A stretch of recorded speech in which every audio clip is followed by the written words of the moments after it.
大家好，歡迎返到嚟凌晨2時成長課嘅 YouTube channel。你有冇試過向一個加班到深夜嘅夜晚，你頂住一對好攰嘅黑眼圈，看住倒影響玻璃窗上面嗰個好模糊嘅自己，突然之間湧起一種好深嘅無力感。你每日都好努力，好似一隻停唔落嚟嘅陀螺，但係內心深處，你其實好清楚，你只係響度應付緊源源不絕嘅工作，覆緊無完無了嘅訊息，而唔係真正開拓緊自己嘅人生。你冇諗過，你咁努力去維持嘅生活，其實可能係一個被精緻包裝過嘅陷阱。今晚我想陪你靜落嚟，讀一本好多人都聽過，甚至擺咗向書架上面封塵好耐嘅經典《與成功有約：高效能人士的7個習慣》。好多人一見到成功呢2個字，就會以為呢本書係教你點樣發達，點樣做個工作狂。但係喺我睇嚟，佢其實係一本寫俾所有現代都市人嘅生命自救指南。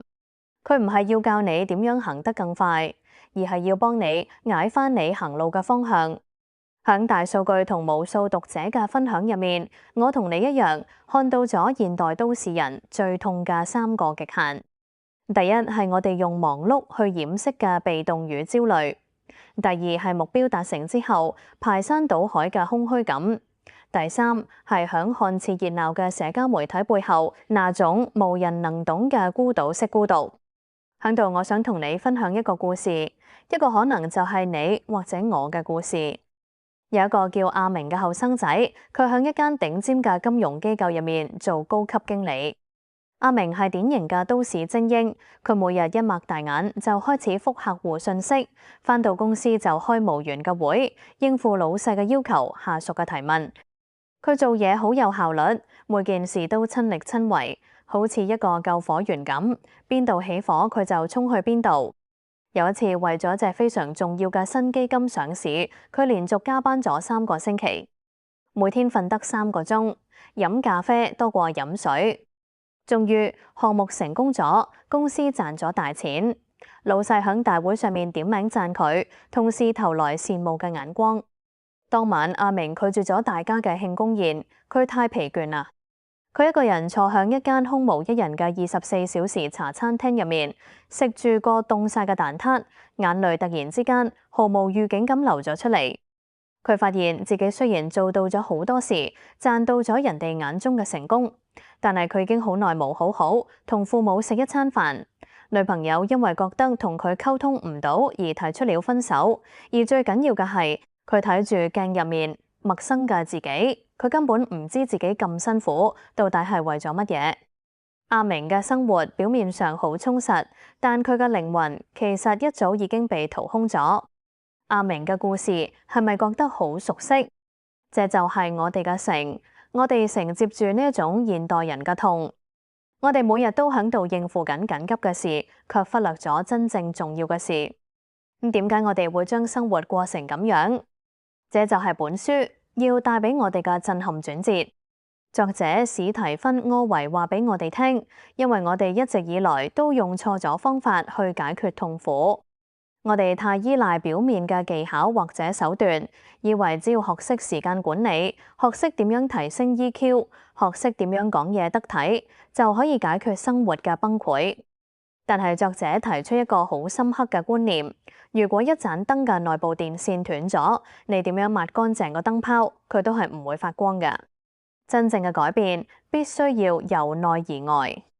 你以為你嘅問題係時間唔夠用？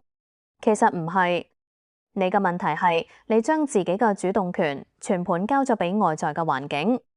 當天氣唔好，你心情就差；當老細鬧你，你就憤怒；當收到訊息，你就要即刻覆。你只係一個響刺激與回應之間被動反射嘅生物。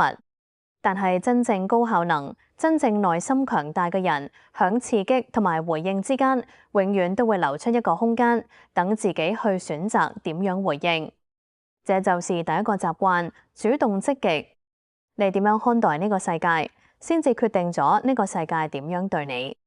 如果我哋內心冇一個核心嘅價值觀，冇一個終極嘅人生方向，我哋所有嘅忙碌都只不過係用嚟逃避思考嘅手段。你跑得再快，如果條路行錯咗，都只係響錯誤嘅方向上面加速前進。